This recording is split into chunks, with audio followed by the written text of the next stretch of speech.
Section में हम देखेंगे एलोट्रॉपी को। What is allotropy?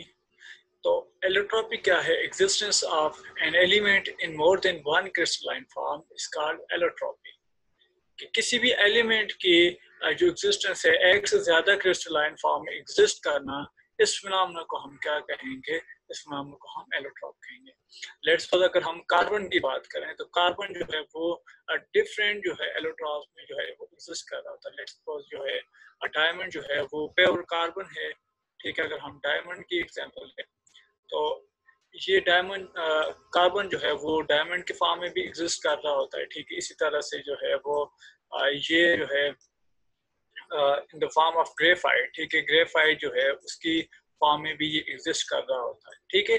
तो अब इन दोनों की कंपोजिशन क्या है? सेम है। ग्रेफाइट में भी सारे के सारे कार्बन एटम्स होते हैं और वो स्पेसिफिकली अरेंज होते हैं, और इसी तरह से जो डायमंड है इसमें भी क्या होगा कि जो कार्बन है वो स्पेसिफिकली अरेंज होते हैं। दोनों में क्या है? कंपोजिशन कार्बन ही है, बट जो है एक जो है उसकी क्रिस्टलाइन फॉर्म जो है वो दूसरे से अलग है। तो इस किस्म का फिनोमेना जो है कि एक ही एलिमेंट है बट दो डिफरेंट क्रिस्टलाइन फॉर्म में एग्जिस्ट कर रहा है, तो इसको हम क्या कहेंगे? इसको हम एलोट्रॉप कहेंगे। और ये जो फॉर्म्स होंगी इनको हम क्या कहेंगे? एलोट्रॉपिक फॉर्म्स कहेंगे, ठीक है। कार्बन और सॉरी डायमंड एंड जो ग्रेफाइट है वो क्या है? एक दूसरे की एलोट्रॉपिक फॉर्म्स है। तो इनको हम क्या कहते हैं? एलोट्रॉपिक फॉर्म कहेंगे, ठीक है। तो ये एक दूसरे के क्या है? एक दूसरे के एलोट्रॉपिक फॉर्म। तो एलोट्रॉपी जो है किस किस वजह से हो सकती है, ठीक है। हमारे पास जो है पहली जो रीजन है वो ये है कि एक एलिमेंट जो होगा वो more than one physical state जो है वो एग्जिस्ट कर रहा होता है। लेट्स सपोज जो है और फॉर्म जो है एग्जिस्ट कर रहा होगा। लाइक कार्बन जो है वो सूट में होता है, ठीक है। जो हमारे पास जो है राख की शक्ल में हम उसे कह सकते हैं, ठीक है। और दूसरा जो है वो डायमंड के फॉर्म में भी होता है, ठीक है। The form of suit diamond भी हो सकता है, ठीक है। एंड जो है वो ग्रेफाइट। अब ये जितनी भी यहाँ पर जो है अब तीनों में क्या है कि इसमें जो क्रिस्टलाइन फॉर्म है या तीनों में कंपोजिशन है वो बेसिकली कार्बन ही है, लेकिन जो डिफरेंस आ रहा है बेसिकली इनके फॉर्म में आ रहा है या इनके अरेंजमेंट में आ रहा है। तो एक ये वजह है कि इसमें जो अरेंजमेंट होती है वो क्या होगी? डिफरेंट होगी एलिमेंट की। अब जो दूसरी वजह है कि मॉलिक्यूल जो है वो एलिमेंट जो है दो डिफरेंट मॉलिक्यूलर फॉर्म में एग्जिस्ट कर सकता है, ठीक है। लेट्स सपोज जो है अगर हम बात करें ऑक्सीजन की, ठीक है। ऑक्सीजन में क्या होते हैं? O2 मॉलिक्यूल है और ये एग्जिस्ट कर रहा होता है in its allotropic form O3 में, ओजोन में, ठीक है। तो ये क्या है? दोनों में कंपोजिशन क्या है? दोनों में ऑक्सीजन ही मौजूद है, बट जो है ये मॉलिक्यूल जो है वो एक दूसरे के एलोट्रॉपिक फॉर्म है, ठीक है। तो इसमें क्या होता है कि मॉलिक्यूल्स में जो नंबर ऑफ एटम्स होते हैं वो क्या होंगे? डिफरेंट होंगे, ठीक है। इसमें नंबर ऑफ एटम्स क्या होंगे? एक दूसरे से डिफरेंट होंगे, तो उसको हम क्या कहेंगे? एक दूसरे के एलोट्रॉपिक फॉर्म कहेंगे। अब आगे बढ़ते हैं। एलोट्रॉपी की जो थर्ड रीजन है वो बेसिकली ये है कि एक ही क्या हो सकता है कि मॉलिक्यूल के अंदर नंबर ऑफ एटम्स तो सेम हो बट उनकी जो क्रिस्टलाइन फॉर्म हो वो क्या हो? एक दूसरे से डिफरेंट हो, ठीक है। तो ये पॉसिबल है। अगर हम सल्फर का एलोट्रॉप्स देखें तो सल्फर जो है उसके जो मॉलिक्यूल है उसके अंदर जो है 8 एटम होंगे। तो ये दो फॉर्म में क्या कर सकता है? एग्जिस्ट कर सकता है। एक जो है आर्थो रोम्बिक फॉर्म है, ठीक है, और दूसरी जो है मोनोक्लिनिक है, ठीक है। अब दोनों में क्या है? नंबर ऑफ एटम जो है वो सेम है, बट जो चेंजिंग आ रही है वो किसके अंदर आ रही है? इनकी अरेंजमेंट के अंदर चेंज आ रही है, ठीक है। तो ये क्या कर सकते हैं? आर्थोरोम्बिक जो है मोनोक्लिनिक में जा सकता है और मोनोक्लिनिक जो है वो आर्थोरोम्बिक में जो है वो जो है जा सकता है, ठीक है।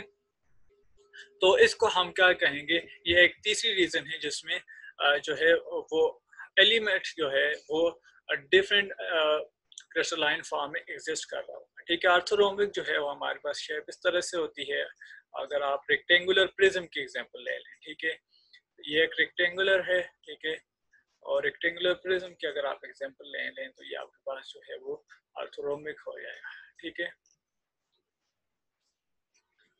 तो ये हमारे पास ऑर्थोरोम्बिक शेप है।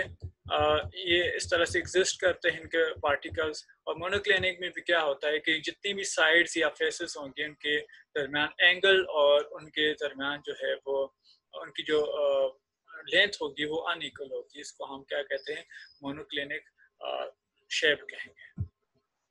अब इनकी प्रॉपर्टीज की तरफ अगर जाएं तो ऑर्थोरोम्बिक में या एलोट्रोपिक फॉर्म में अगर हम देखें, चूंकि नंबर ऑफ एलिमेंट तो या एलिमेंट क्या होता है, सेम होता है, ठीक है, सेम एलिमेंट होता है, बट उनकी अरेंजमेंट क्या होगी, डिफरेंट होगी। तो इसी वजह से इनकी क्या होती है, फिजिकल प्रॉपर्टीज एक दूसरे से डिफरेंट होती हैं। चूंकि अरेंजमेंट तो डिफरेंट है, ठीक है, तो इनकी डिफरेंट फिजिकल प्रॉपर्टीज होती हैं।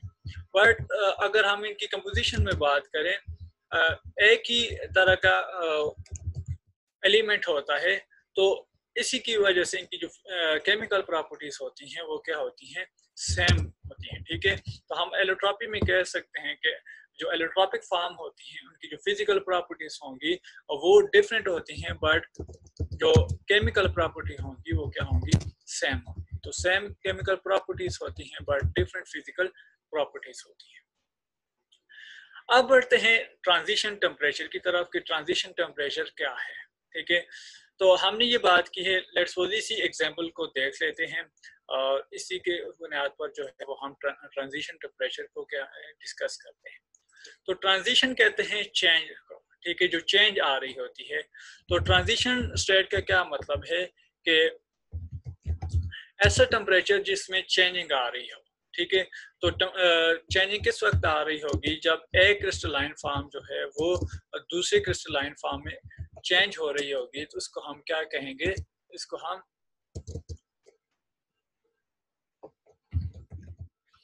हम ट्रांजिशन टेम्परेचर कहेंगे। The temperature at which one crystalline form changes into another crystalline form is called transition temperature. ऐसा टेम्परेचर जिसमें एक क्रिस्टलाइन फॉर्म जो है वो दूसरी क्रिस्टलाइन फॉर्म में चेंज हो रही हो, तो इस टेम्परेचर को हम क्या कहेंगे, ट्रांजिशन टेम्परेचर कहेंगे। तो इसमें हम देखें यहाँ पर जो सल्फर है, अगर हम इसको हीट देते रहेंगे तो ये ऑर्थोरोम्बिक से किस में चला जाएगा, मोनोक्लिनिक में चला जाएगा। तो वो टेम्परेचर जिसके अंदर जो है ऑर्थोरोम्बिक सल्फर जो है वो मोनोक्लिनिक सल्फर में कन्वर्ट हो जाए, तो उसको हम क्या कहेंगे, ट्रांजिशन टेम्परेचर कहेंगे, ठीक है। तो इसमें क्या होता है, बेसिकली दोनों क्रिस्टलाइन फॉर्म जो है वो को एग्जिस्ट कर रही होती है इक्विलिब्रियम में, ठीक है। क्योंकि ये ट्रांजिशन टेम्परेचर है, यहाँ पर चेंजिंग आ रही है, तो इसका मतलब ये है कि ये दोनों एरोस जो हैं वो जाहिर कर रही हैं कि इस टेम्परेचर के ऊपर जो है ये दोनों फॉर्म जो है वो एग्जिस्ट कर रही होंगी, कि ऑर्थोरोम्बिक जो है मोनोक्लिनिक में भी जा रहा होगा, मोनोक्लिनिक जो है वो ऑर्थोरोम्बिक में भी जा रहा होगा। तो यहाँ पर जो है चेंजिंग आ रही है इस टेम्परेचर के ऊपर, तो इसको हम क्या कहेंगे, ट्रांजिशन टेम्परेचर कहेंगे। ट्रांजिशन टेम्परेचर क्या है कि वो टेम्परेचर जिसमें एक क्रिस्टलाइन फॉर्म जो है वो दूसरी क्रिस्टलाइन फॉर्म में एग्जिस्ट कर रही हो, जा रही हो, तो उसको हम चेंज हो रही हो, तो उसको हम क्या कहेंगे, ट्रांजिशन टेम्परेचर कहेंगे।